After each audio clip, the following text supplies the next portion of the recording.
The neighbors laughed and told him winter would finish him.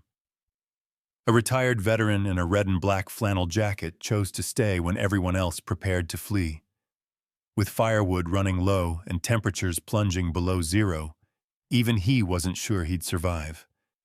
But when his loyal German shepherd refused to leave his side, and the warmth inside his small cabin defied the brutal cold outside, people started asking questions. What this old soldier built with his own hands would humble an entire town and change how they understood survival forever. Before we begin, tell us where you're watching from. Drop your city, state, or country in the comments.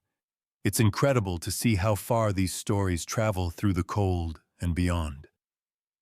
Winter descended on Marquette like an ancient, unforgiving god, dragging steel-gray clouds across the sky and turning the breath of the city into knives of ice. Walter Hayes stood on the narrow porch of his small log house at the edge of town, boots planted wide, shoulders slightly hunched beneath a thick red and black buffalo-plaid flannel jacket that had faded at the elbows from decades of wear. He was 71 years old, tall once, now a little compressed by time, with a frame still solid beneath the years. His face was angular and weather-carved, cheekbones sharp, jaw squared by discipline rather than vanity. A trimmed gray beard traced his chin and upper lip, neat but never styled, and his pale blue eyes, washed thin by age but still alert, scanned the sky, the way they once scanned unfamiliar terrain overseas. War had not made him loud or bitter.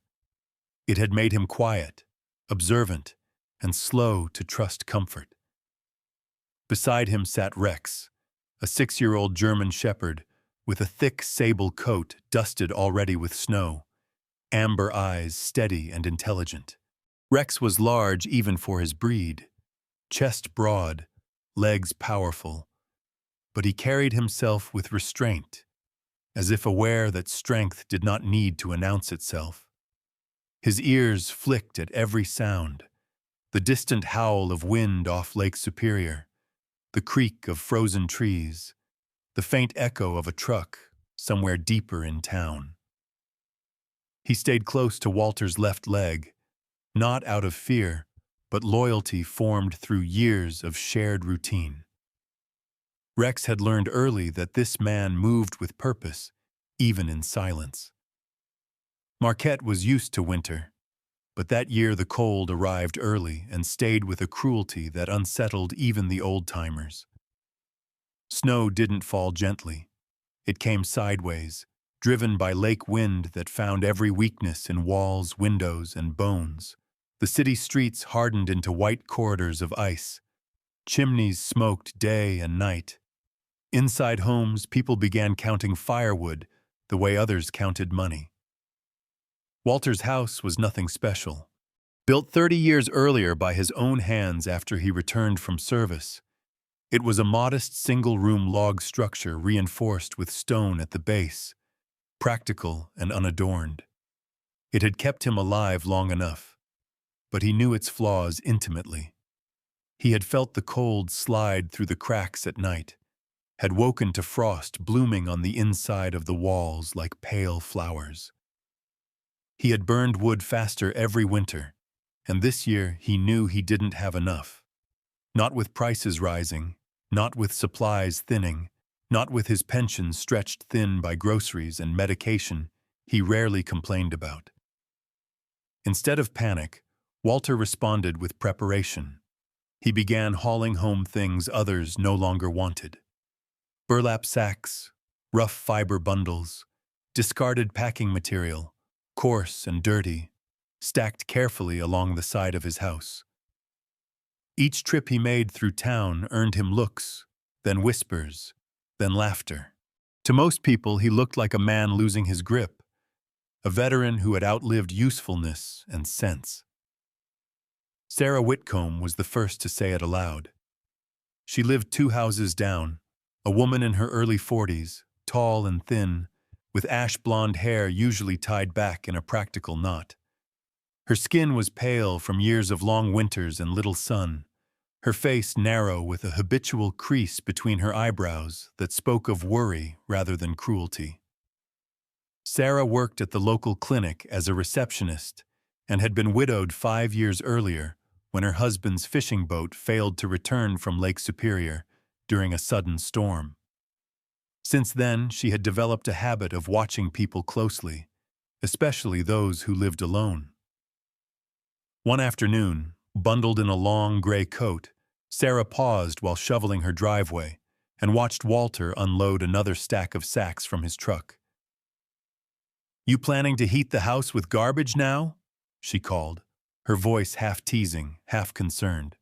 Walter looked at her, nodded once in greeting, and continued working without answering. Rex lifted his head, studied her, then settled again.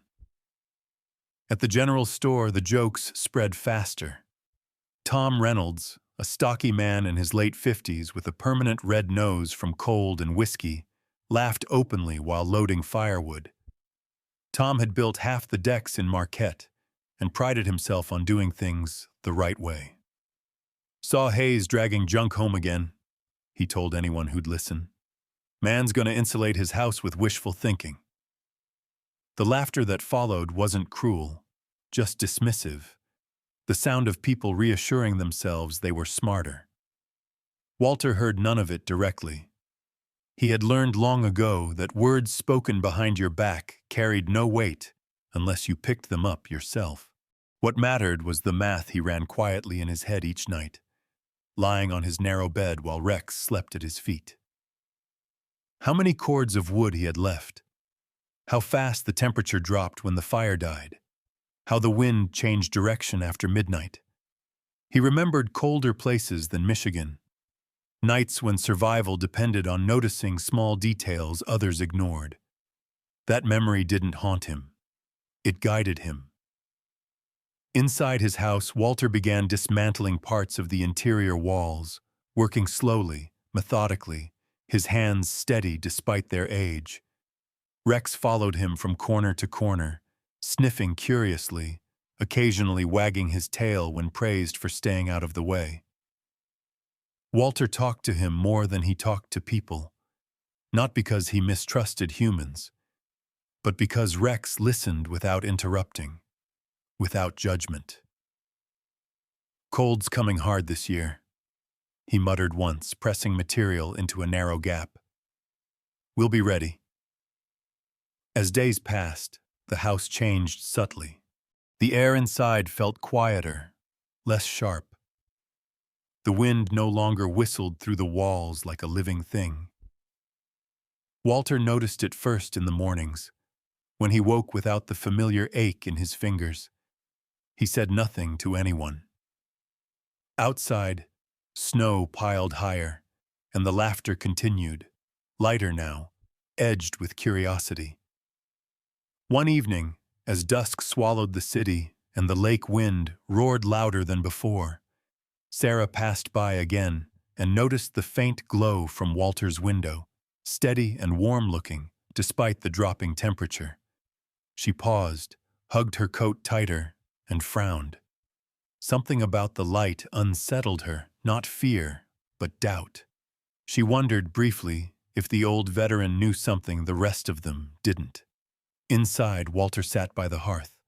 Rex stretched comfortably on the floor, both of them listening to the storm batter the walls and fail to break through. Walter's expression remained unreadable, but inside him, beneath the calm exterior, there was resolve rather than pride. He did not care about proving anyone wrong. He cared about surviving the winter, quietly, on his own terms, the way he always had. Walter Hayes had survived artillery nights and frozen marches, but winter in Marquette was a quieter enemy, one that did not shout before it struck. It crept into ledgers, into woodpiles, into the arithmetic of survival. By mid-November, he stood behind the house staring at his remaining firewood, counting each split log the way a man once counted rations. The stack was neat, disciplined, and painfully small. He ran a gloved hand over the top layer, feeling the dry grain beneath his palm, already knowing the truth. It would not be enough. Not if the cold stayed. Not if the lake wind kept its teeth. Prices in town had climbed with the first heavy snow. Firewood that once cost a week's groceries now demanded a month's restraint. Walter's pension check arrived on schedule, thin and unyielding, the same number printed on it no matter how cruel the season became. He had done the math more than once, sitting at the small table under the yellow glow of a single bulb. If he bought enough wood, he would eat poorly. If he bought food, he would burn less. Either way, winter would collect its payment. Rex seemed to sense the tension before Walter admitted it to himself. The dog followed closer than usual, his large body always angled toward his owner, amber eyes tracking Walter's movements with quiet concern. Rex was 6, in his prime, his sable coat thickening daily as the cold sharpened. His muzzle was clean, black, fading slightly at the edges. His expression serious, but not anxious. He did not whine or pace. He simply stayed near, as if proximity itself was an offering. Nights became the worst part. Walter would wake before dawn. The fire reduced to dull embers. The room chilled enough to sting his lungs. He would lie still for a moment, listening to the house speak in winter language. Wood contracting, wind pressing, snow shifting on the roof. The walls felt thinner than they had years before, as if age had finally caught up with them. In those hours, memories slipped in uninvited. Not dramatic flashes of battle, but quieter moments of scarcity, of waiting for warmth, of knowing that comfort was never guaranteed. War had taught him that panic wasted energy. Cold rewarded preparation, not hope. One morning, he drove into town despite the early snow, Rex riding in the passenger seat. Massive paws braced against the floor as the truck slid slightly on icy corners. The general store smelled of damp wool, coffee, and wood smoke tracked in on boots.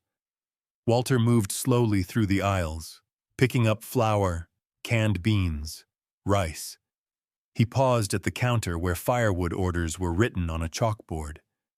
The numbers beside the names were already crossed out and replaced with higher ones. Behind the counter stood Harold Bishop, a man in his late 60s with a soft belly and a face permanently reddened by years of cold and cigarettes. Harold's white hair thinned unevenly, and his hands shook faintly when he rang up purchases, not from age alone but from nerves formed during a lifetime of watching margins shrink.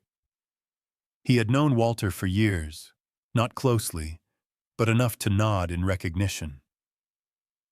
"Cold's coming early," Harold said, as if sharing news rather than stating fact. "Wood's tight." Walter nodded. "How tight?" Harold exhaled through his nose. "Tighter than last year. Folks buying ahead, some buying more than they need." He hesitated, then lowered his voice. "I can put you down for half a cord. Delivery in 3 weeks, maybe." 3 weeks might as well have been 3 months. Walter thanked him anyway, paid for his food, and left without adding his name to the board. Outside, Rex jumped down from the truck and shook snow from his coat, unfazed. Walter rested his forehead briefly against the cold metal of the door, gathering himself. This was not a problem to complain about. It was a problem to solve. Back home, he spent the afternoon reinforcing what he had started. He worked slowly, deliberately, using materials others discarded without a second thought. His hands remembered precision. Every gap he sealed felt like closing a wound. The house responded gradually, not dramatically, but enough that Walter noticed. The fire burned longer. The air no longer clawed at his throat. These small victories steadied him. Sarah Whitcomb noticed too, though she didn't understand it yet. She had grown up in Marquette, tall even as a teenager, always slightly awkward with her long limbs. Widowhood had sharpened her features further, hollowed her cheeks just enough to give her a permanently serious look. Her ash-blonde hair had begun to streak with gray near the temples, though she rarely noticed. She was practical by necessity, careful with money, careful with words. When she saw Walter carrying fewer logs inside each evening yet still keeping his windows glowing warmly, curiosity replaced her earlier dismissal. One afternoon, she stopped at the edge of his property, boots crunching on packed snow. "You running low on wood too?" she asked, voice carrying easily in the cold. Walter looked up from his work, considered her, then nodded. "Lower than I'd like." He did not explain further. Sarah studied his face, the lines etched deep by wind and years, the calm that didn't match the situation. "You seem fine," she said finally. Walter shrugged. "So far." In another part of town, not everyone was managing as well. Tom Reynolds burned through his stack at an alarming rate, feeding his stove constantly, the heat never quite holding. He grew short-tempered, snapping at his wife, cursing the cold. His thick beard grew untrimmed, frost clinging to it when he stepped outside, making him look older than his years. He noticed Walter's chimney smoking less and scoffed, telling himself stubbornness would fail sooner or later. The real test came in December when the temperature dropped hard and fast. Lake Superior turned violent, sending waves of wind across the city that rattled doors and peeled warmth from houses like bark from trees. The radio warned of record lows. Schools closed. The clinic where Sarah worked filled with people complaining of numb fingers, of coughs that wouldn't leave. Inside Walter's house, the cold pressed from outside but did not conquer. He adjusted his routines, learned how long he could let the fire die before relighting it, how the walls now held warmth longer than they had any right to. Rex slept sprawled on the floor, belly exposed, something he never did when he was cold. That sight alone reassured Walter more than any thermometer could have. Still, the knowledge of his shrinking woodpile gnawed at him. One night, as wind howled loud enough to sound almost human, Walter sat awake staring at the glowing coals. He realized then that this winter was not just about surviving on less wood. It was about changing the rules of the fight. The house no longer bled heat the same way. That meant he could stretch what little he had. It meant, for the first time since the cold arrived, that he might make it through without begging or borrowing. Rex lifted his head, ears pricked, sensing the shift in his owner's mood. Walter reached down and rested a hand on the dog's thick neck, fingers sinking into warm fur. "We're all right," he murmured, more to himself than to Rex. The dog leaned into the touch, steady and solid. Outside, Marquette groaned under the weight of winter. Inside that small house at the edge of town, a veteran who had learned long ago that survival favored. The observant began to believe, quietly, that he had found a way to outlast the cold without surrendering dignity. The battle was far from over, but for the first time, Walter Hayes felt the balance shift slightly in his favor. Walter Hayes observed the world the way he once observed unfamiliar ground in uniform, not with optimism or fear, but with a quiet, disciplined attention to what worked and what failed. He had learned long ago that survival did not belong to the loudest voice or the most accepted idea. It belonged to the one who noticed patterns others ignored. On a night when the wind from Lake Superior pressed hard against the walls, and the temperature dropped low enough to make the windows sing. Walter sat on the edge of his bed and watched Rex sleep. The German shepherd lay on his side near the hearth, long legs stretched out, chest rising and falling slowly, thick sable fur catching the orange glow of the dying fire. Despite the cold outside, Rex was warm, comfortable, completely at ease. That contrast lodged itself in Walter's mind and refused to leave. The thought came to him not as a sudden spark, but as a slow alignment of memory and necessity. He remembered long nights overseas when men survived not because they had the best gear, but because they used what they had in ways others hadn't considered. He remembered instructors who repeated the same lesson until it became instinct. Materials are neutral. Intelligence lies in application. Rex did not stay warm because of technology or cost. He stayed warm because his body trapped air, blocked wind, and released heat slowly. Walter looked around his small house, at the thin interior walls, the places where cold still searched for entry, and felt something close to clarity. The next morning, he began in earnest. He pulled down sections of the inner wall he had left untouched, exposing the rough logs beneath.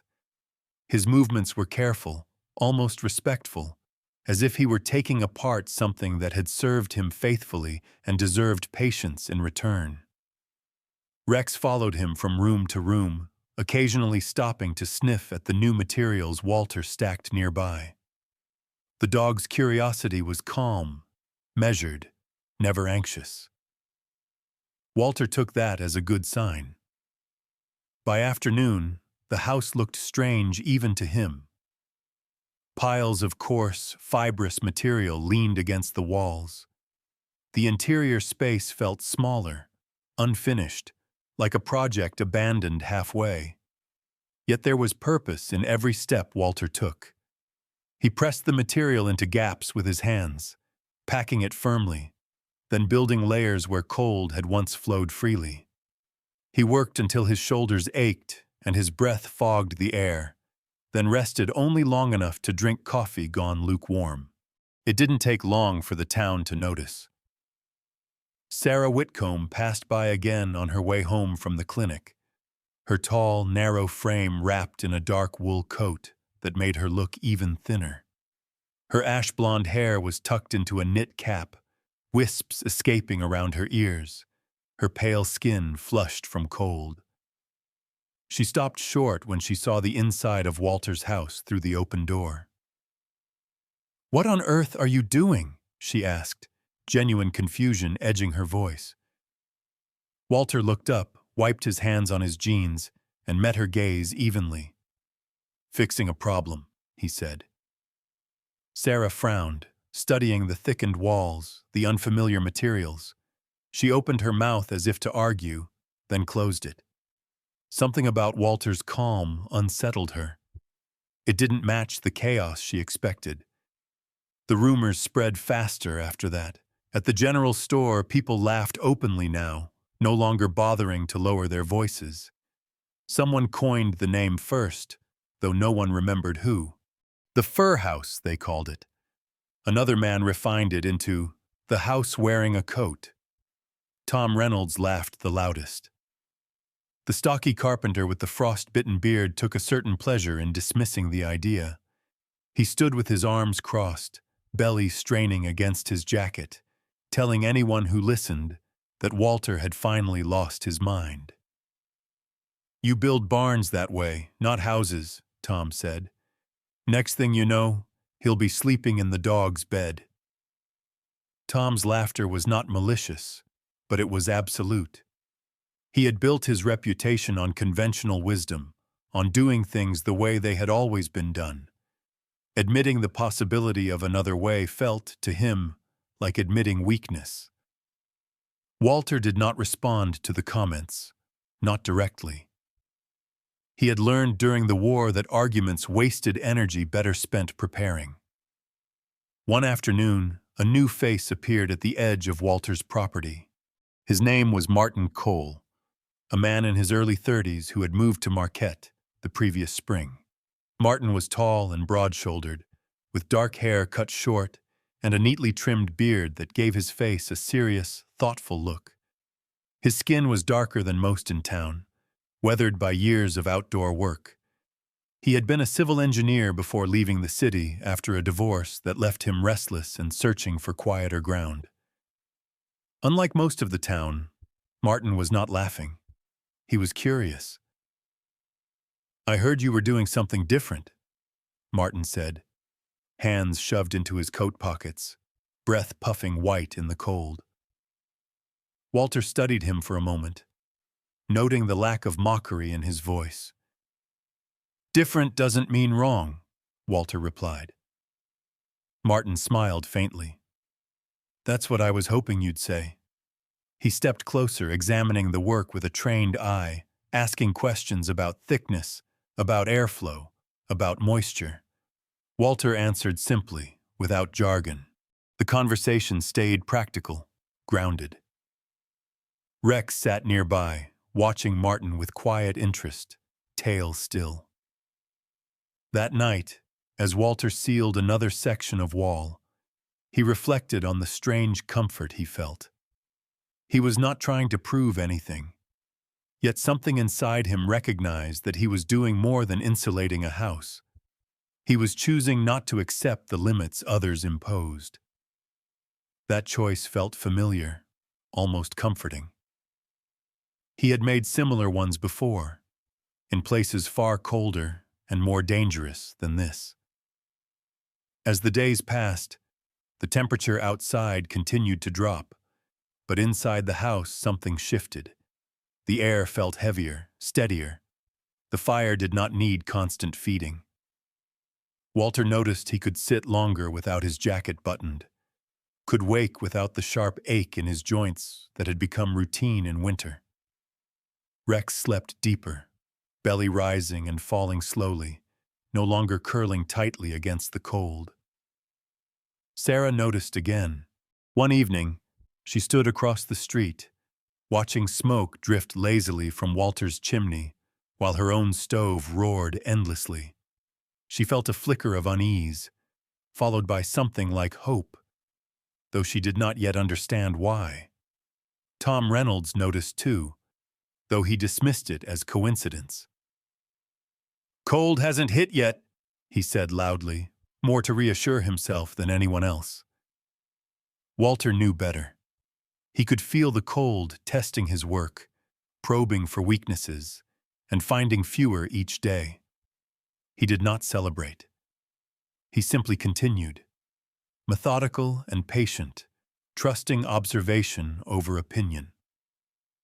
When Rex padded over and leaned against his leg, Walter rested a hand on the dog's thick fur and allowed himself the smallest smile.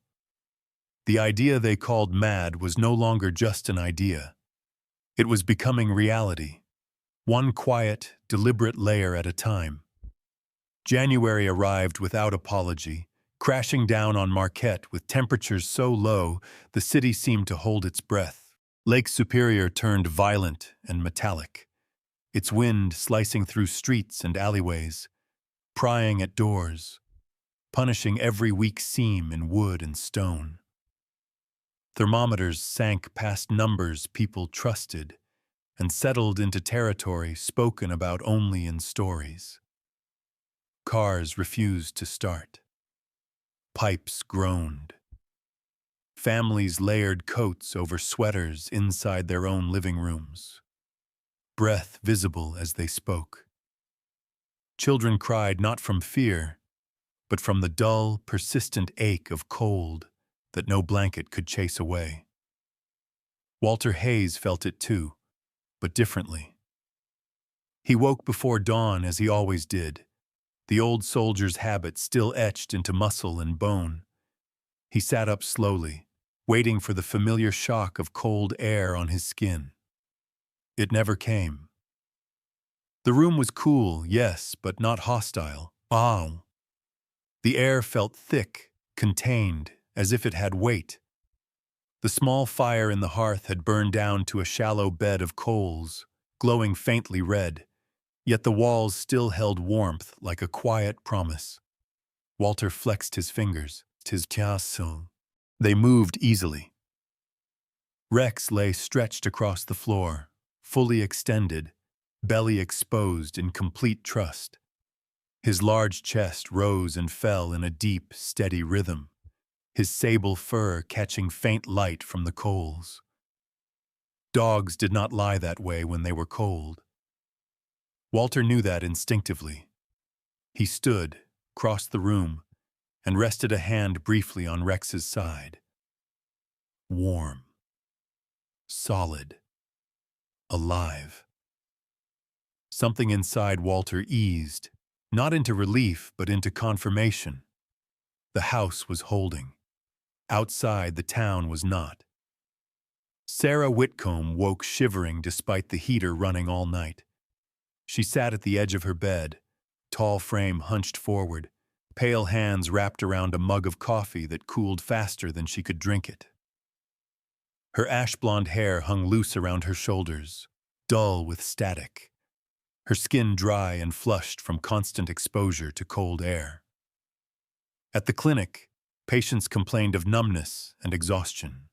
A young boy arrived with early frostbite on his toes despite wearing boots inside his own home.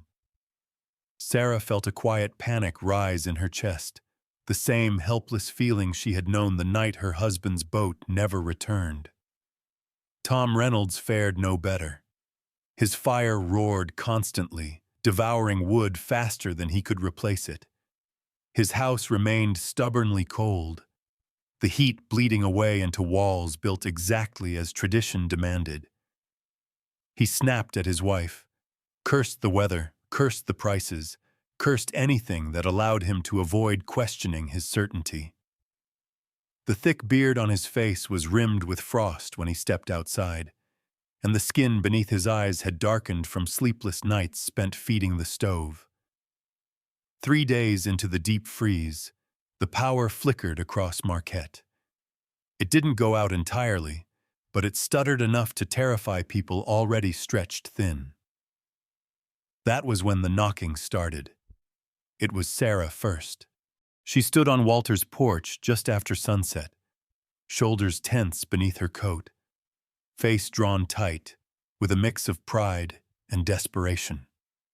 Walter opened the door, warm air spilling out behind him. Sarah felt it immediately, a physical presence that wrapped around her like something alive. She froze in the doorway, eyes widening. "How is it? This warm?" she asked, voice barely above a whisper. Walter stepped aside. "Come in," he said simply. Inside, Sarah removed her gloves slowly, almost reverently. Her fingers tingled as warmth returned, pain blooming before relief. She took in the room, the thickened walls, the calm, steady air. "I don't understand," she said. Walter handed her a mug of water, watched as she cradled it like something precious. "You don't have to," he replied. "You just have to feel it." Word traveled fast in a town starved for hope. The next knock came an hour later, then another. Walter did not turn anyone away. Martin Cole arrived carrying supplies, his dark hair dusted with snow, beard stiff from cold. He stepped inside, eyes sharp with recognition rather than shock. "It's holding heat," he said, almost to himself. "Better than anything I've seen." He asked questions quietly, respectfully, his engineer's mind already mapping what his senses confirmed. Tom Reynolds arrived last, reluctant and stiff, pride battling survival. He stood in the doorway, arms crossed, scanning the room like a man waiting to be proven right. The warmth struck him too, undeniable and humiliating. His face flushed, not from cold this time, but from something closer to shame. He said nothing, just nodded once, jaw tight, eyes avoiding Walter's. The silence between them said more than any argument ever could. Walter moved among them calmly, adding logs to the fire when needed, adjusting nothing else. He wore his red and black flannel jacket open, as if to prove to no one in particular that he did not need armor indoors. Rex greeted each visitor with quiet dignity, tail wagging slowly, choosing to sit near Walter rather than seek attention. The dog watched the room carefully, as if aware that this moment mattered. As the night deepened, the cold outside intensified. Wind howled against the walls, searching, testing, failing. Inside, conversations softened. People spoke less, listened more. Fear loosened its grip, replaced by a fragile calm. Children stopped crying. Sarah sat on a chair near the hearth, her long legs tucked beneath her, eyes closed for a moment longer than necessary. For the first time in weeks, she felt safe. Walter did not give speeches. He did not explain himself beyond answering direct questions. He had never been good at persuasion. He believed in results. And the results stood around him now, breathing easily while January raged outside. Near midnight, the last visitors left, bundled but steadier, carrying something intangible back into the dark with them. Walter closed the door, latched it carefully, and leaned against it for a brief moment. Rex stood beside him, shoulder pressing into his leg. Walter rested his hand on the dog's head, fingers sinking into thick fur. Outside, the cold had not vanished.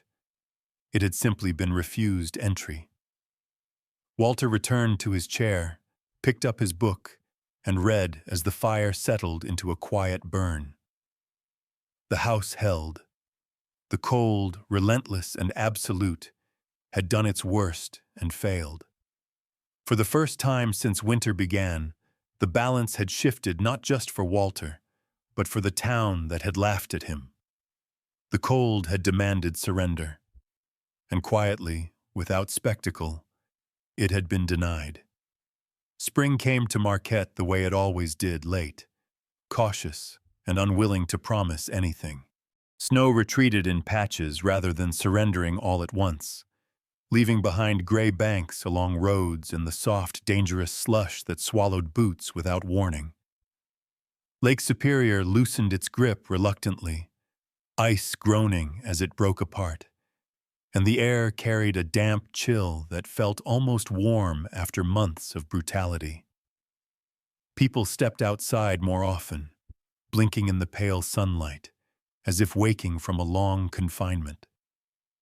With the thaw came questions that had waited patiently beneath the snow. They came to Walter Hayes one by one, not in crowds, not with ceremony, but with the same quiet humility winter had forced upon them. Men who had laughed now stood awkwardly in his doorway, hats in hand. Women who had shaken their heads now asked careful questions, eyes alert, voices low. They asked how thick the walls were, how long the heat lasted, whether moisture had been a problem. Walter answered each question plainly, without pride or performance. He did not lecture. He pointed. Sometimes, he gestured toward Rex, who sat nearby with the calm dignity of an animal, unaware of the role he had played. Rex was 7 by then, his muzzle just beginning to gray at the edges, his posture still strong and sure. He had survived the winter the way he survived everything, by trusting his instincts and staying close to the one who mattered.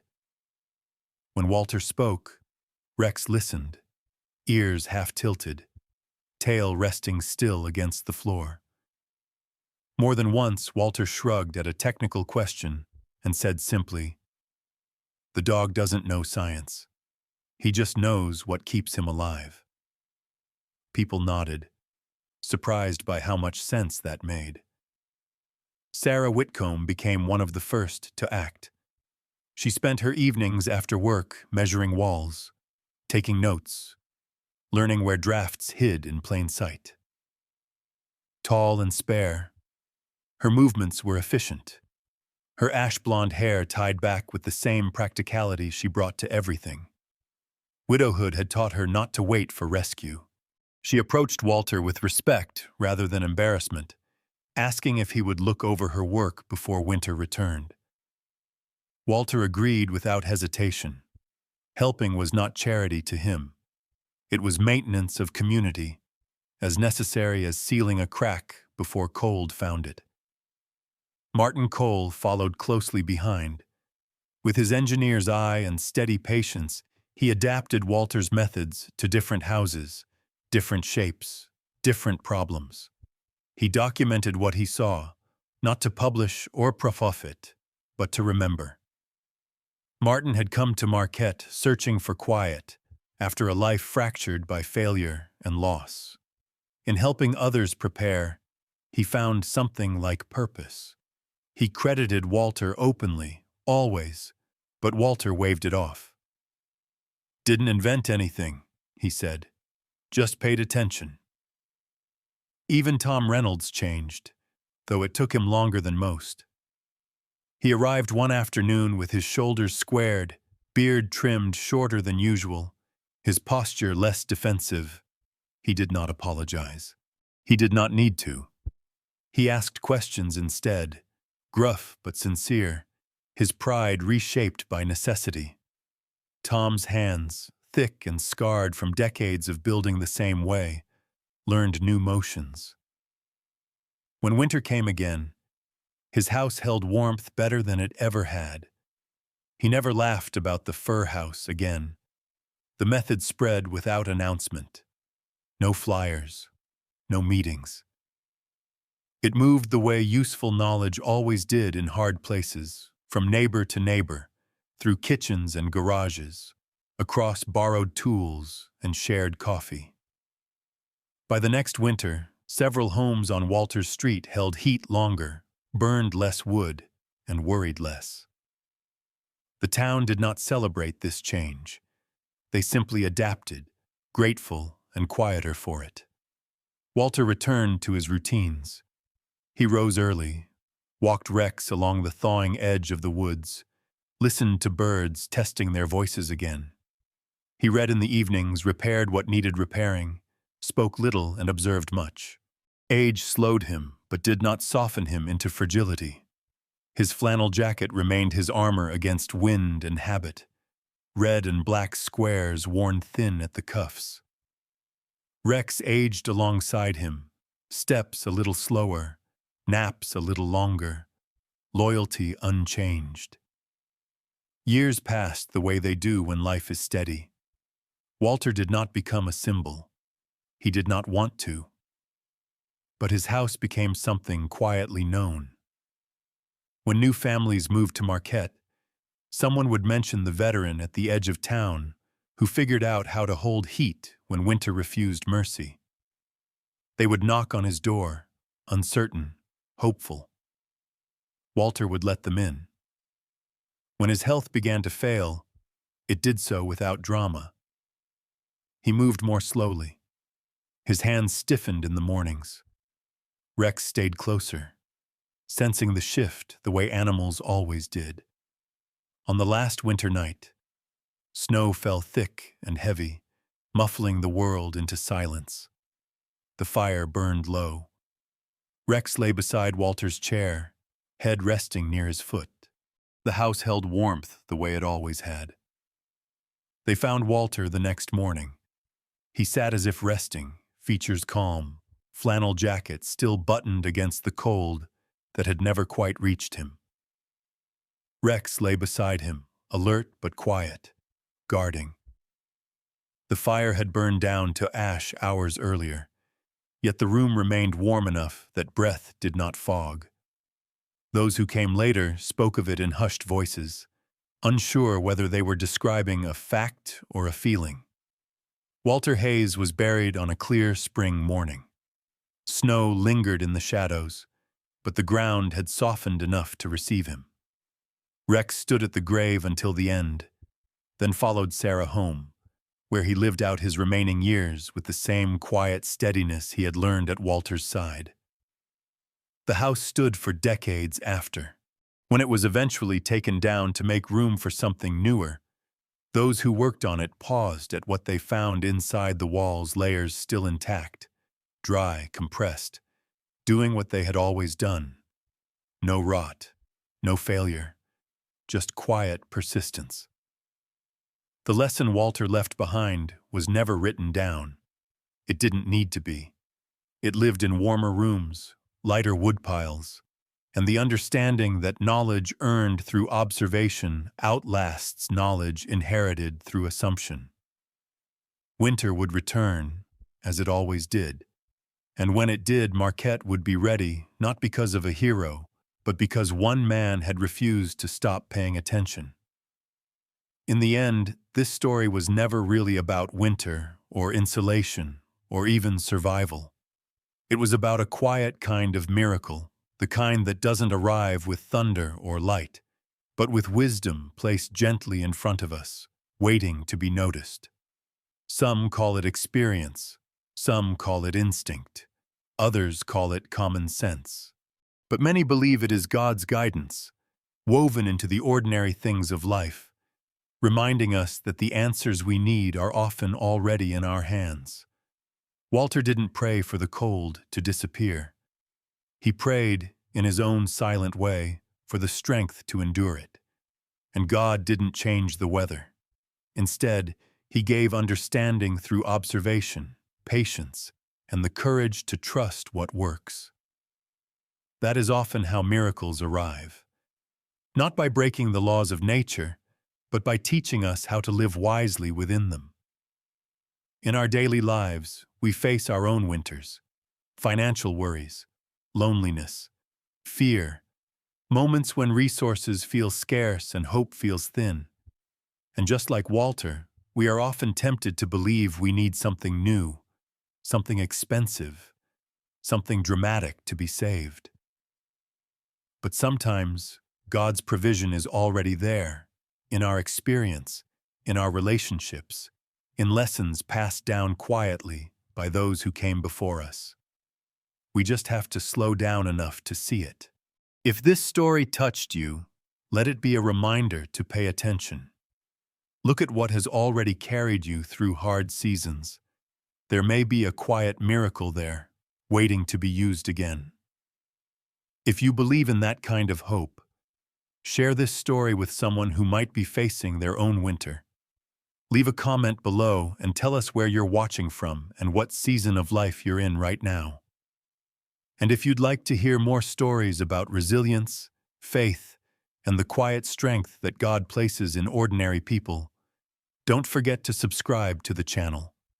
May God bless you, protect you, and keep you warm, both in body and in spirit, wherever you are watching from.